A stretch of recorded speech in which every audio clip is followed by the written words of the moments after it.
દિન પ્રતિદિન આગ લાગવાની ઘટનામાં વધારો થઈ રહ્યો છે। ફરીથી રાજકોટ મોરબી હાઈવેથી સમાચાર સામે આવી રહ્યા છે।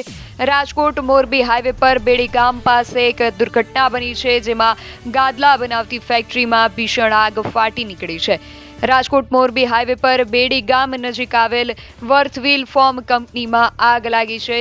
ફાયરની ટીમો ઘટના સ્થળે દોડી ગઈ છે। હાલ આગ પર કાબુ મેળવવા માટેના પ્રયાસો શરૂ કરી દેવામાં આવ્યા છે। સવારે 11:30 વાગ્યે આગ લાગી હોવાના અહેવાલો સામે આવી રહ્યા છે।